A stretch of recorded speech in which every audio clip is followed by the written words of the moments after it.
आप सभी को प्रणाम। आज हम बात करेंगे अपने मानसिक स्वास्थ्य को लेकर।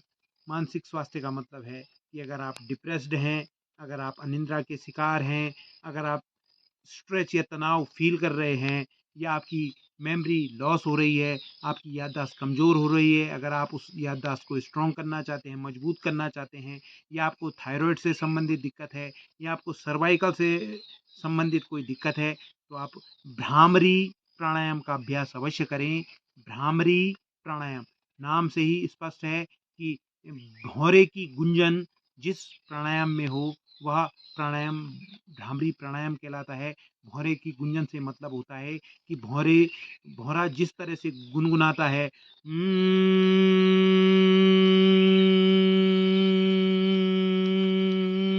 वह गुंजन ही भ्रामरी प्राणायाम में निकलती है। वह किस तरह से वह गुंजन निकलती है, यह बात हम सब सर्वप्रथम जान लें।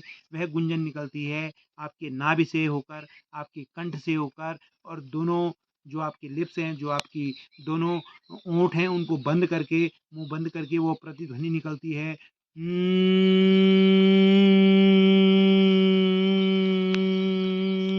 तो जब भी आप प्राणायाम करेंगे, तो अंत में जब उसका आखिरी भाग होगा, प्राणायाम का आखिरी भाग होगा, उस भाग में आप अपने दोनों लिप्स को बंद करके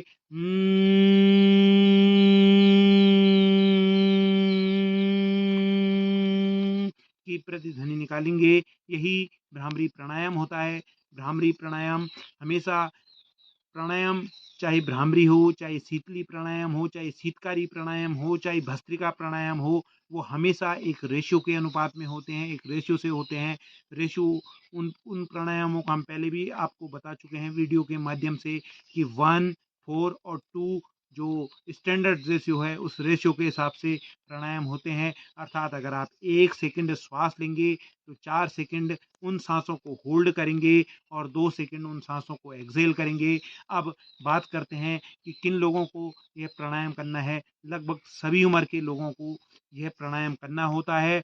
बच्चे हों, चाहे बुजुर्ग हों, चाहे मिड एज के लोग हों, चाहे लेडीज़ हों, किसी भी उम्र की लेडीज़ हों, सबको यह प्राणायाम करना चाहिए। बस ध्यान रखें कि जिन्हें लंग्स से संबंधित, फेफड़ों से संबंधित कोई दिक्कत है, तो वह धीरे धीरे करें और कुंभक का कम अभ्यास करें।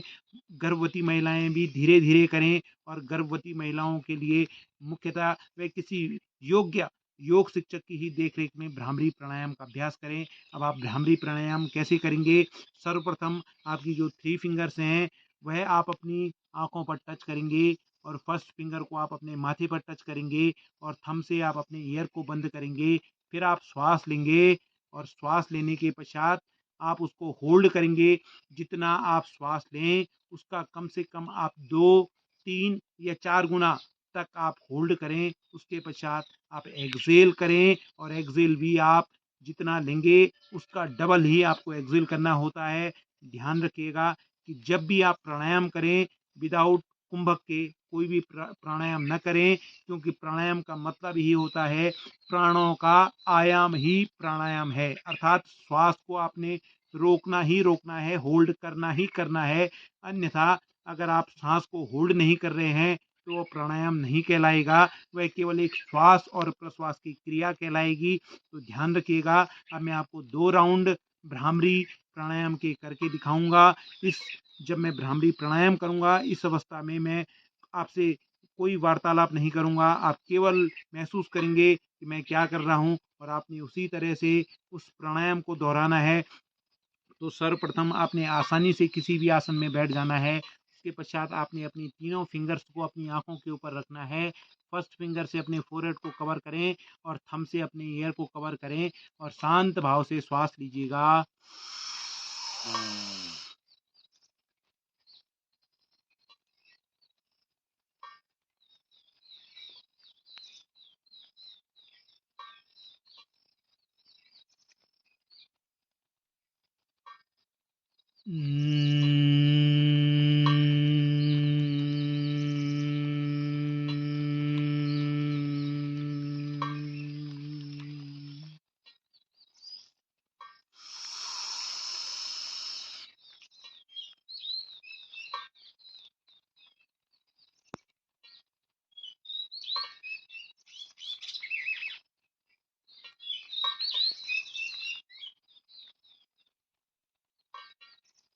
आप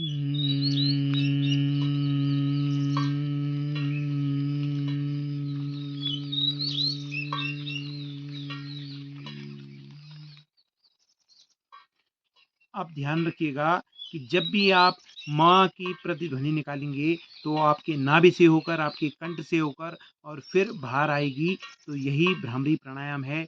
इसी तरह की जो योग से संबंधित जानकारियाँ हैं और योग से संबंधित जो प्राणायाम की जो हमने श्रृंखला स्टार्ट की है, अगर आप लगातार हमारे साथ बने रहेंगे तो इस तरह की जानकारियों को आप लगातार लेते रहेंगे।